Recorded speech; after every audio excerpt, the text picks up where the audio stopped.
Ready to fuck this pig? Goddamn right.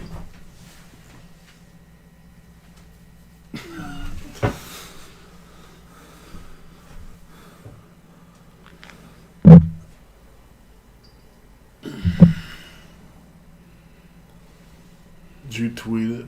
No, I'm gonna do all that when I'm at work. Oh, I'll do it. Well, I mean, I'm working get-go today, so I can. Because I was able to do that whole drawing yesterday. There's nothing to do when I'm there. Jesus. It's like your other job with the amount of downtime that there is. Damn. Everything that I need to do for to close out the night can be done in 10 minutes. Right. Yeah. Okay. We're going to go. We have... Let's keep it 25 minutes. Question. Yeah. Do you have the picture of Jake the Snake Roberts first before the Ortiz and Cody one? Yeah. I want to kick it off with that. Okay. All right. Because, he almost got involved in the match. So I figured, yeah, rather than have the Ortiz picture and then the Jake picture and then the Ortiz picture again. Yeah. Because we'd be talking about the same match. Okay. That...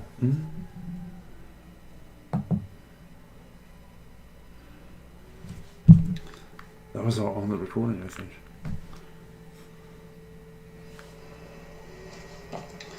That was all on the recording, I think. Yep.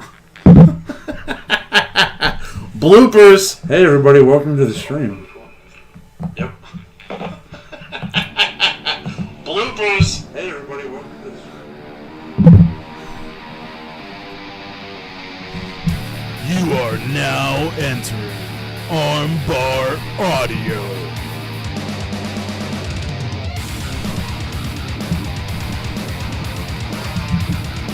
Yo! Hello! And welcome to another episode of Armbar Audio. I'm your host, Tim Farley, and next to me is my trusty companion, John, what's up everybody? Today, you know what we're doing. We're talking about AEW Dynamite and NXT. Let's kick it off, boy. AEW started off with Adam Page being talked to in the back. And they're asking who his partner is for the night. And the Young Bucks show up. Page tells Matt he wouldn't team with him if he was the last person on Earth. Fair. Maybe his younger, more talented brother, if he's okay from the ass whooping Adam gave him from 2 weeks ago. And he leaves the area. And Matt looks at Nick and says, please tell me you're not thinking about doing that. Which I thought was a funny way to kick off the show. Oh, absolutely. As that is the hottest storyline going right now. Adam Page and the Elite. And what will happen next? I agree. So officially kicking off the show was Cody versus Ortiz. And during this match, we found out the dark side. It was none other than Lance Archer. John, how do you feel about this? I am so incredibly happy that Lance Archer is finally officially here in AEW. Yeah, and I like the new look he has. More of a motorcyclist, kind of like Jake, with the leather jacket. Makes sense. I'm excited to see where this goes. Ortiz and Cody had a pretty good match. Cody hit a nice Argentinian backbreaker. Ortiz with a snap suplex. Ortiz distracted the ref, and Santana hit him with a loaded sock. Cody takes over with 10 punches in the corner. Ortiz hit a superplex. Cody hit Santana with a suicide dive. In front suplex Ortiz on the ramp. This is where Archer teased getting involved in the match, but he decided not to. Right. And Archer and Jake left.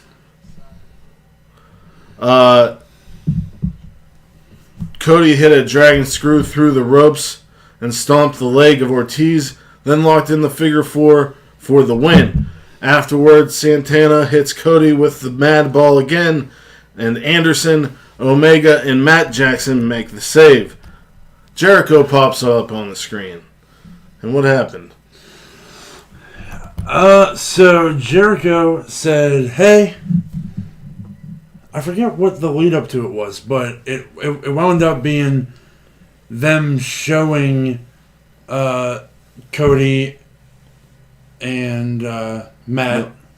I don't know. You say it. I'm sorry. Jericho says, you may have gotten the upper hand tonight, but Le Champion and Inner Circle are putting the whole roster on notice, and at Blood and Guts they'll take care of the Elite. That's it. Where is Nick? They have him under a garage-like door, and there's blood. Jericho says, come pick up your trash. Yes. Next, we got what I think, John, is the best AEW women's match so far. I would have to agree.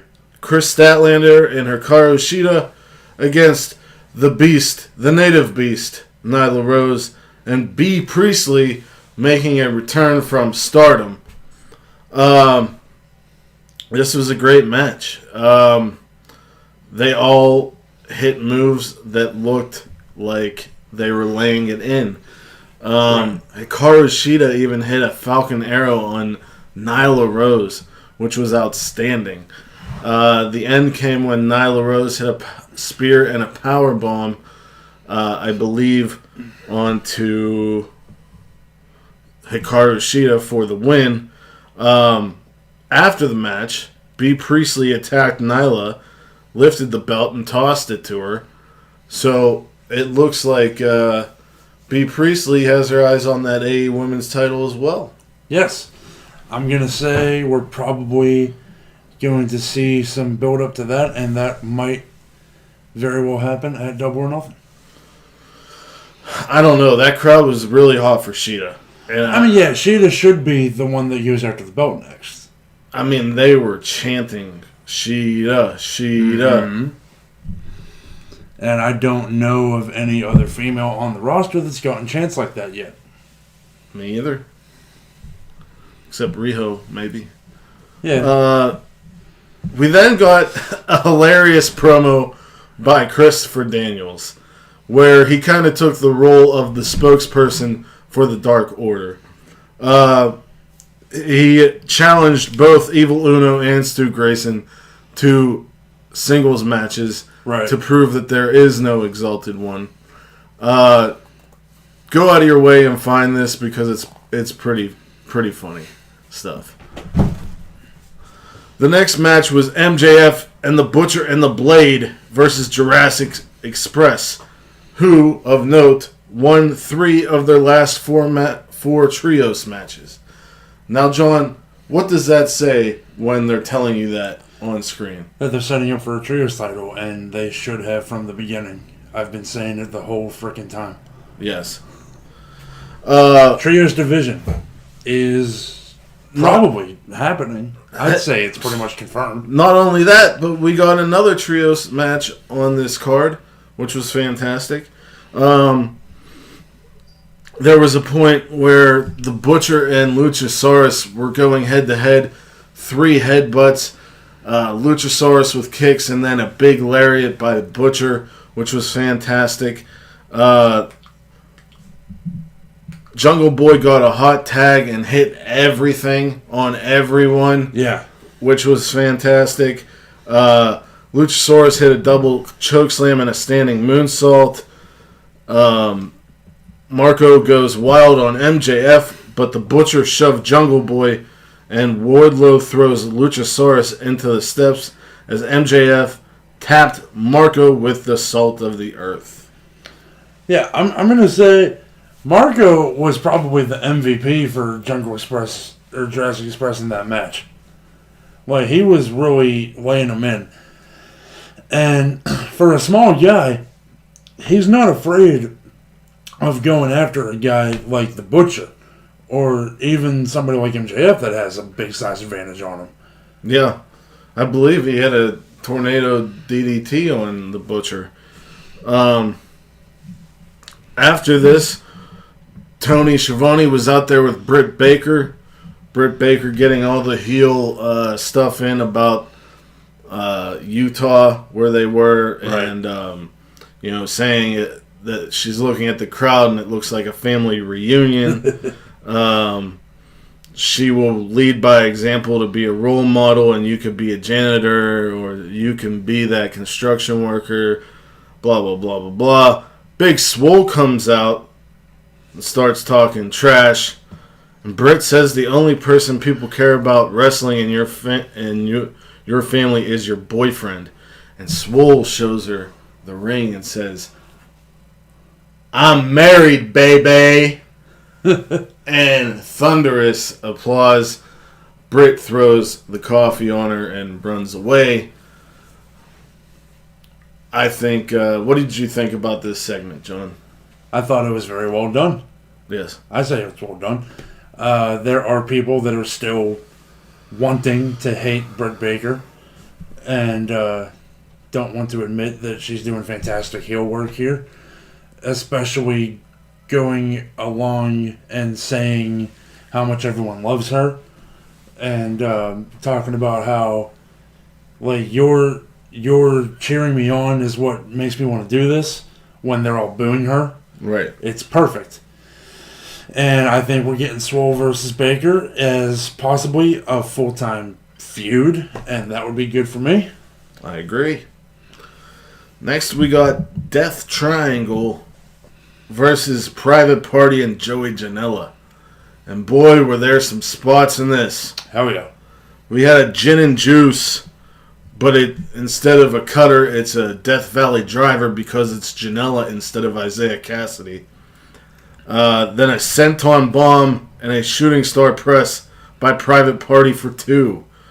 Joey Janela held Pac in a Death Valley driver position, and Private Party launched themselves off of Pac and onto the Lucha Brothers, and Janela finally hit a Death Valley driver on the apron.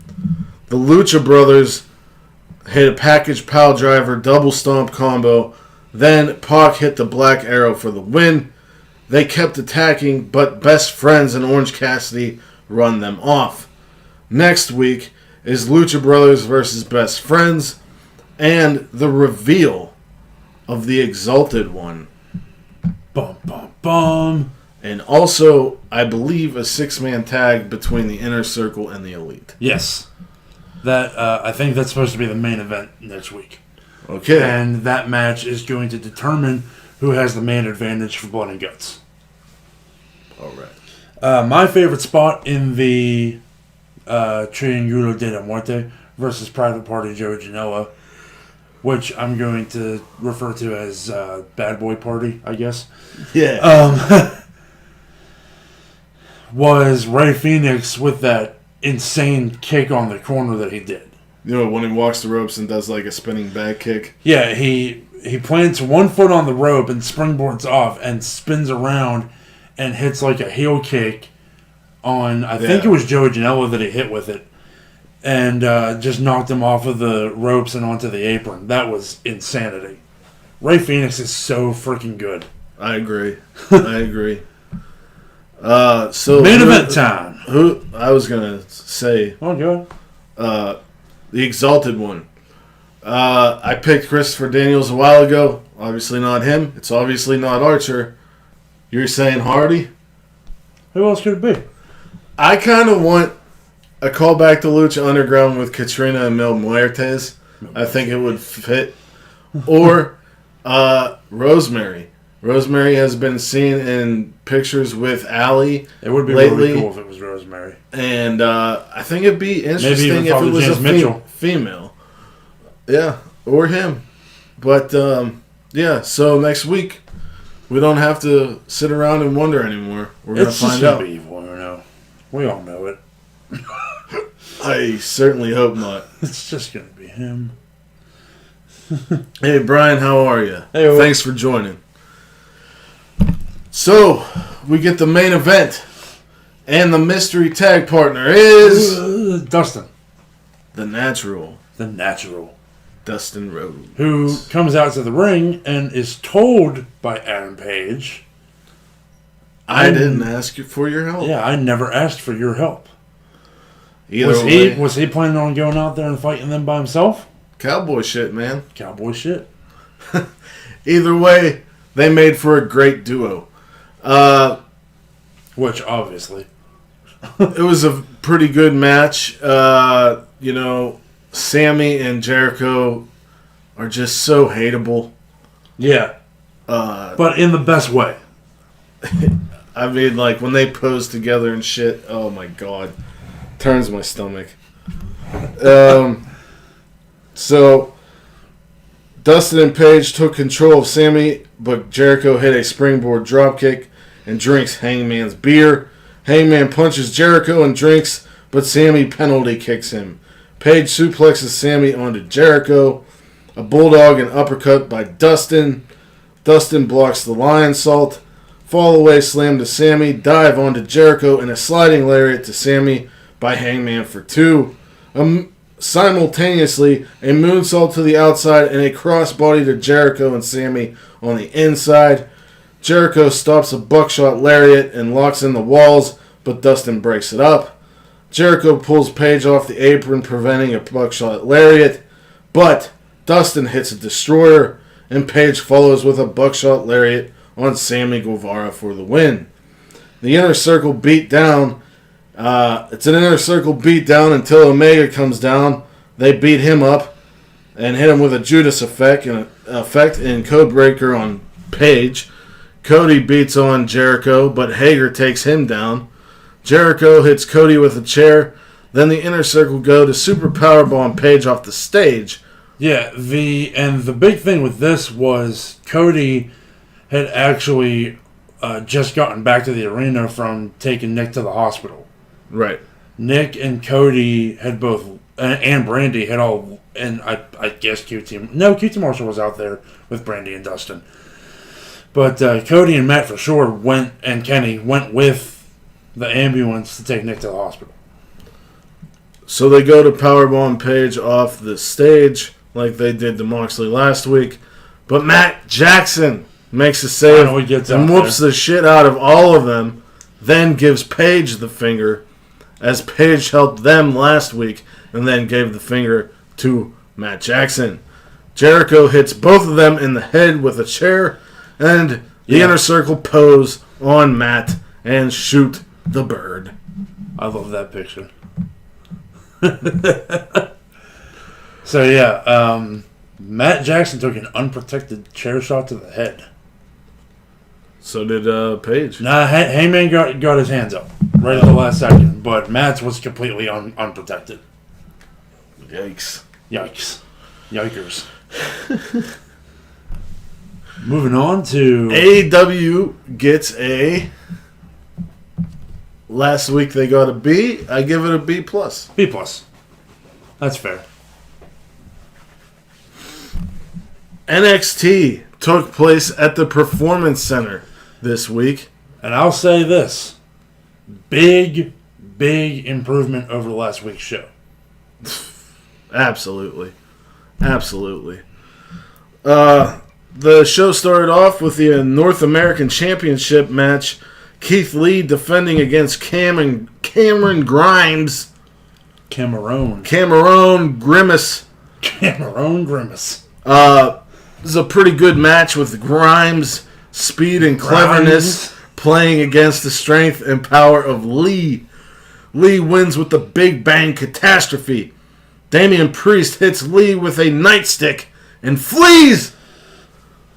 Dijakovic comes out and tries to help Lee and gives him his title, but Lee spirit bombs him as he did not know who exactly hit him with that stick. Yeah, I'd say I would have assumed it was the last guy in there, wouldn't you? Yeah, especially if it's my longtime rival. Right. Let's talk about the crowd dichotomy here. There was a section of the Performance Center audience that were trying to get behind Cameron Grimes. Were they saying time to get grimy? They were saying, let's get grimy. Let's get grimy. Which is a chant that I am now in love with. Yes. That's amazing. That should be his t-shirt.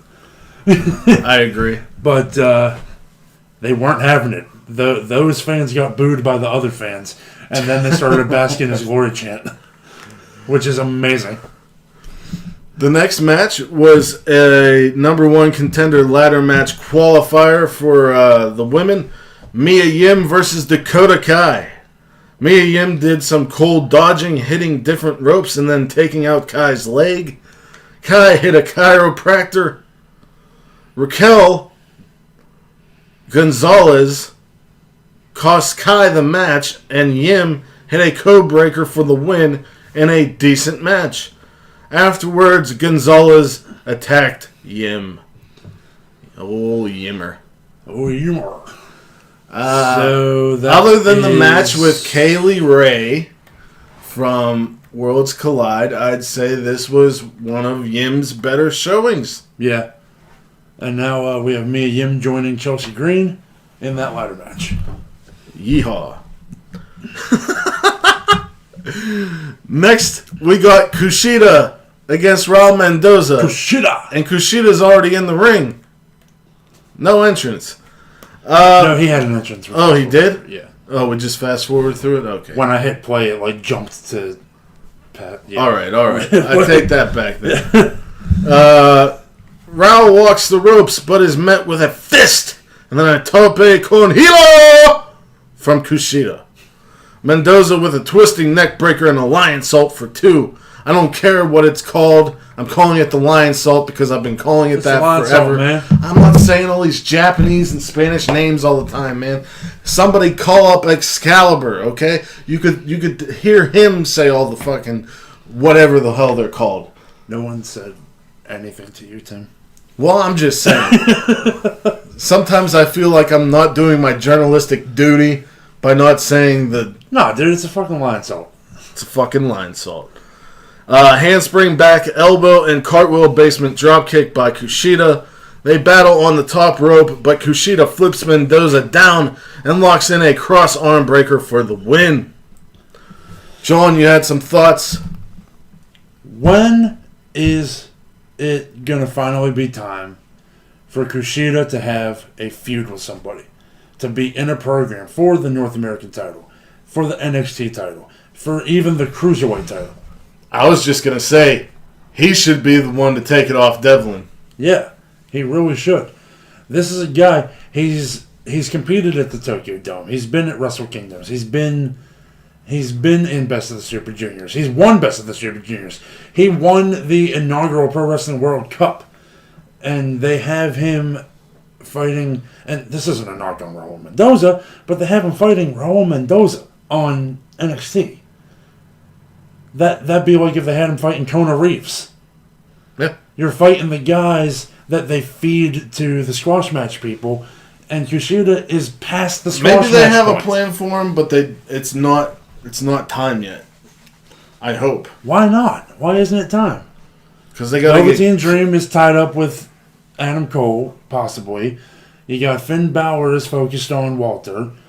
They need to get him and Devlin started. Him and Devlin need to get started. Next, we got a promo with Tyler Breeze about the Performance Center, and Austin Theory interrupts him, as usual. Austin Theory. And Breeze calls Theory a flash in the pan.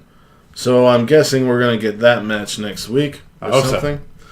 So. Rhea Ripley comes out and says she liked knocking the Queen on her royal ass.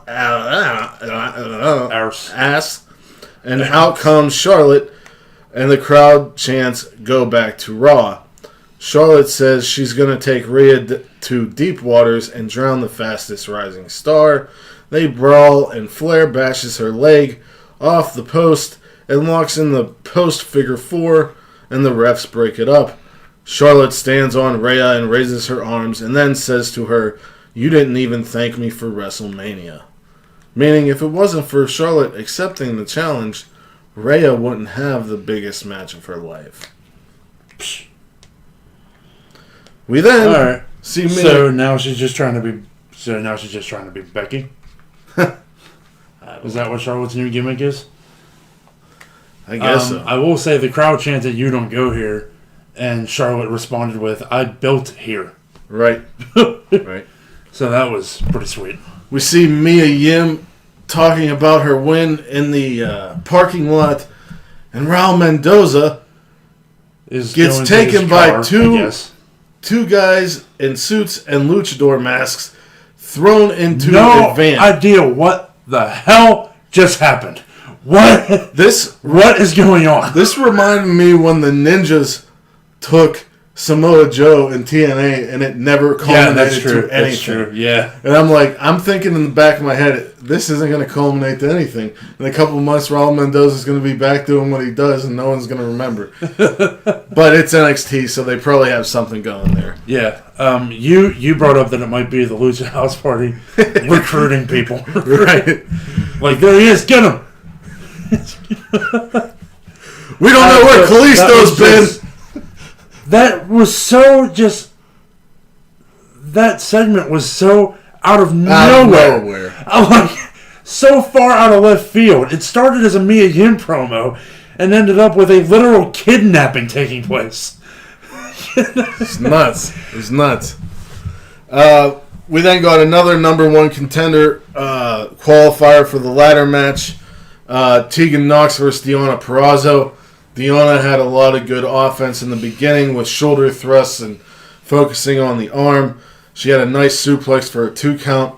Deonna locked in a Fujiwara armbar, but Nox escaped with a pin attempt and soon thereafter hit the shiniest lizard for the win.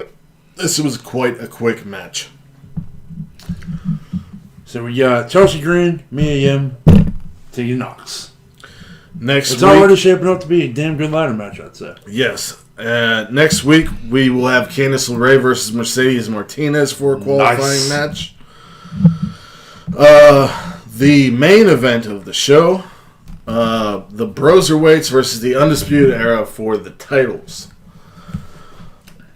Dream's music plays as the UE are in the ring, and Dream says he never cared about Strong or his family. It was all about Adam Cole and that NXT championship. Right. Cole says Dream hasn't earned anything. Cole is having a celebration next week as he will be the longest reigning champion in NXT history. I wonder what will happen there. Probably the Velveteen Dream interrupting. Yeah. So then the match got underway and we got stereo... Okay, hold on. If there's a cake, Dream's going to be in the cake, for sure. I hope so. I hope it comes out all purple, and then they're like looking at each other like, "Wait a minute, what's the meaning of this Barney the dinosaur like cake?" So the match started, and we got stereo gut wrench suplexes on the Undisputed Era. Tandem offense in this. Lot of like them all being in the ring at once. It was pretty sweet. Yeah, Dunn hit an X-Plex into a triangle choke, but O'Reilly got to the rope, and Riddle took everyone out with a senton on the outside. Dunn pulls an Eddie Guerrero on Cole and gets Cole and Strong kicked out of the match. It was so funny. But 2 more people would enter. A Fisherman Buster on O'Reilly for 2, a Powerbomb on O'Reilly for 2. Dunn and O'Reilly exchange strikes until O'Reilly hits a rebound lariat. Dunn misses a moonsault to the outside, and O'Reilly hits him with a flying knee. The Undisputed Era go for high-low, but Riddle spears them both. And then the grizzled young veterans come down, and Gibson hits Riddle, and O'Reilly rolls him up for 2. Riddle backdrops Fish onto the veterans outside, and then a GTS kick combo for the win for the Broserweights. Well-contested match. Like the grizzled young vets getting involved here. Right. Yeah. John? It's all shaping up for some damn good stuff at TakeOver Tampa. It's looking like it's going to be a damn fine event. Damn fine, boy! TakeOver Portland. TakeOver Portland is still probably one of the better takeovers since, I'd say... maybe the last one. maybe No, my favorite takeover, I think, was Brooklyn 2, I want to say. But Portland was really good, and Tampa, I think, is going to be right up to par with it. I see. We end the evening with a hellacious brawl. Tommaso Ciampa came out, but Johnny Gargano was on the screen. And Johnny says how vile of a person Tommaso Ciampa is, and why is he redeemed? He didn't forget what Tommaso has done in his past. Why is everybody cheering him now? Blah blah blah blah blah blah blah blah. Cool. Ciampa finds Gargano and whoops his ass with everything he can find in the Performance Center. That is until they get to the weight room. Yeah. Where Johnny throws Tommaso into some equipment and then through the put Ciampa through a glass window. Ciampa hit him with a weight in the stomach, then tried to throw a weight at his head, but broke a mirror. Yeah, shattered a mirror. It was intense. It looked like a fight. Yeah. Like, it was very well done. They made their way out into the crowd, and Ciampa drove a chair into the side of Johnny's head. Taking out a section of the guardrail. Yeah. And then they made their way up onto the balcony. Ciampa hit a knee strike, but Johnny locked in the Gargano escape.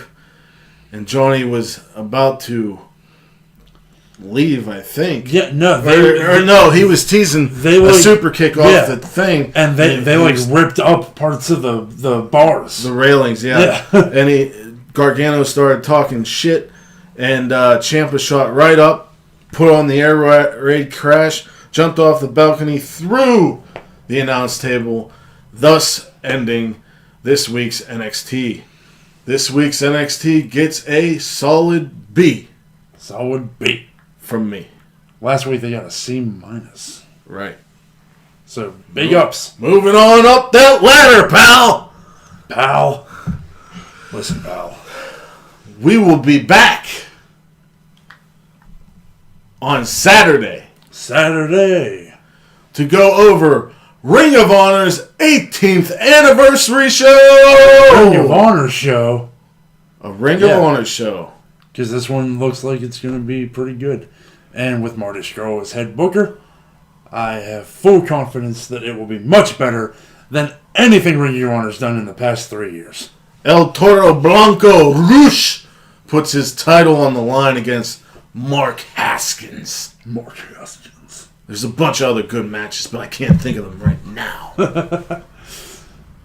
John, anything to say? I am actually excited for next week's AEW. Next week's NXT, only one thing announced so far. But looking forward to this Ring of Honor show. Yeah. And we'll see you next week. And on Saturday. Wherever you are in the world, whether it's morning, noon, or night, you have a great one, and peace and love to all of you. Bang!